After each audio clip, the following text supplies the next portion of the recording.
Iran ইসরায়েলের যুদ্ধের পরিপ্রেক্ষিতে সাধারণ মুসলিম হিসাবে আমাদের করণীয় কি?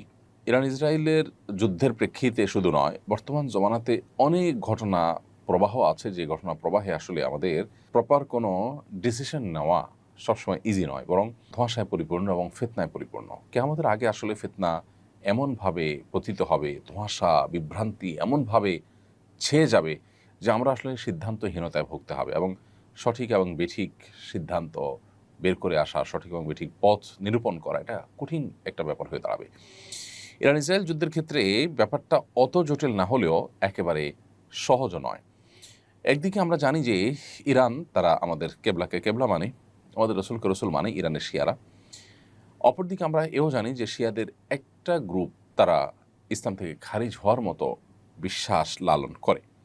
যদিও শিয়াদের মধ্যে আর অনেক গ্রুপ আছে, যারা অনেকেই আছেন যে ইসলাম থেকে খারিজ হওয়ার মতো বিশ্বাস লালন না করলেও ভয়াবহ বিদায়াতে তারা লিপ্ত এবং সুস্পষ্ট বিভ্রান্তি এবং গোমরাহিতে তারা আছে।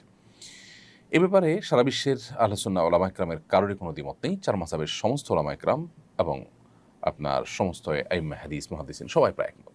এটা একটা বাস্তবতা।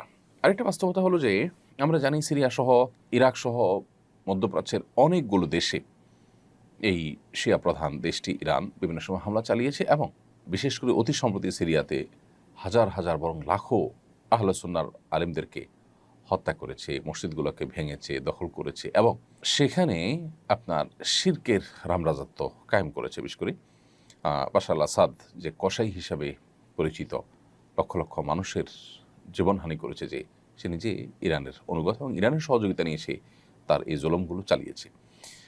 তো এটা একটা বাস্তবতা।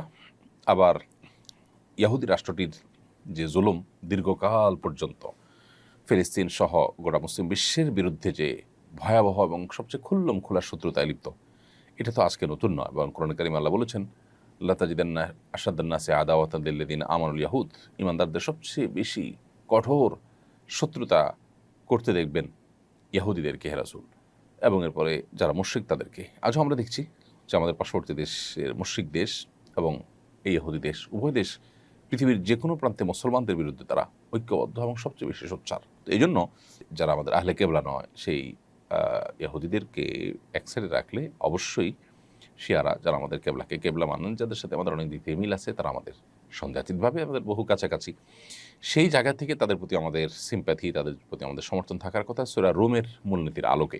এর পাশাপাশি তারা এই চলমান যে আগ্রাসন, সে আগ্রাসনের মধ্যে তারা মাজলুমের ভূমিকা আছে।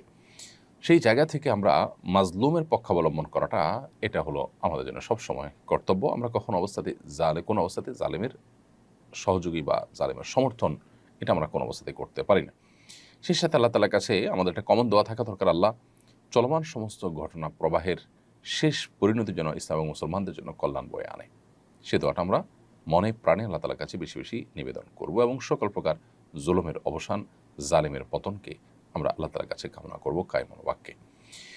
এবং সেই সাথে ইরান এবং শিয়া যারা আছেন, তাদের প্রতি আমাদের আহ্বান থাকবে যে এই রকম পরিস্থিতিতে আজ সারা বিশ্বের প্রায় আহলে সুন্নাহর আলেম এবং শাসকরা ইরানের তাদের প্রিভিয়াস যে আহলে সুন্নাহর আলেমদের প্রতি জুলুম, নির্যাতন, তাদের প্রতি আপনার হত্যাযজ্ঞ, এগুলো সত্ত্বেও ইরানের প্রতি তাদের যে সিম্প্যাথি, ইরানের প্রতি তাদের যে সমর্থন, সেটা তারা জানাচ্ছেন।